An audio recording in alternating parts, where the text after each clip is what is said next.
ადამიანს რო გაუღიმო, ხო შეგიძლია? და გაუღიმე მე, რატო არ უღიმო? რატომ უნდა უყურო დავღერილმა?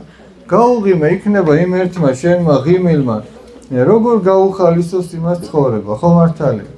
გაუღიმე, მოეფერე, ჩაიხუტე, თბილის სიტყვა უთხარი. ძნელია თბილის სიტყვა რო უთხრა? ხო და უთხარი თბილის სიტყვა, მასწავლებელს უთხარი, თანაკლასელს უთხარი, მეგობარს უთხარი, მშობელს უთხარი, რაღაცა უთხარი, მაგრამ კიდე ერთი რა იცი, მე რას დავაკვირდი ჩემს თავში, ესე იგი.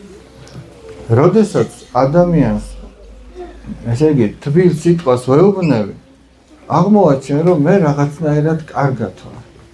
როდესაც ადამიანს ან უსაყვედურებ, ან უხეშად ვეთქვი, ვგრძნობ, რომ რაღაცა ჩამოინგრა ჩემში, რაღაცა ცუდად ვარ. ეგ იცი რატო? ჩვენი ბედნიერება მარტო ჩვენზე კი არ არის დამოკიდებული. ჩვენი ბედნიერება დამოკიდებულია როგორ ვზრუნავ მე სხვის ბედნიერებაზე. ჩვენი სიმშვიდე დამოკიდებულია მე როგორ ვზრუნავ სხვის სიმშვიდეს. და როგორც მე მინდა რომ მომექცეს, თუ ისე არ ვექცევი, მე ცუდად ვარ.